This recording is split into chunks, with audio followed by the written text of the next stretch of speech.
Ay naku, alam mo ba? Hindi naman ako makaalis. Hindi na ako makaalis dito. Kami siya nakahawak. Pag ako umihi, babangon yan. Pero nakabantay lang yan. Tapos pag upo ko, ganyan ulit. Nakakapit ulit.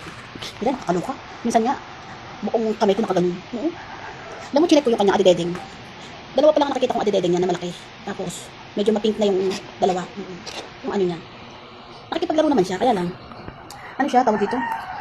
Meron siyang dalawang adideding dito. O, yan na, isang adideding niya. Ito pa, puting-puti pa. O, diba? Ganyan ulit siya. Ganyan siya laging matulog. O, hindi ko malaman kung buntis ba to o ano. Pero dati talaga, hindi yan basta-basta natutulog, puro yan laro. Pero ngayon, lagi siyang tulog. O, diba? Kahit may kausap mo yan, lagi pa rin yan tulog. Kausap na may tulog. Hindi ko narinig niya na alis ako. Best in bangon agad yan. Tapos titingin-tingin lang yan. Susunod-sunod niya kahit na CR ako titingin. Kinek ko lang kasi adideding niya. O, dalawa pa lang yung adideding na nakita ko medyo lumabas-labas na, tapos na-pink na. Pero hindi pa naman siguro siya buntis. Hindi ko lang ulam. Kasi wala, yan, gusto niya lang siyang tulog. Pag nagutom siya, punta siya doon sa labas, sa bahay niya, nakain siya. Tapos babalik na uli siya. Ganyan siya katindi. O, yan, nag-ano na yung ano yan.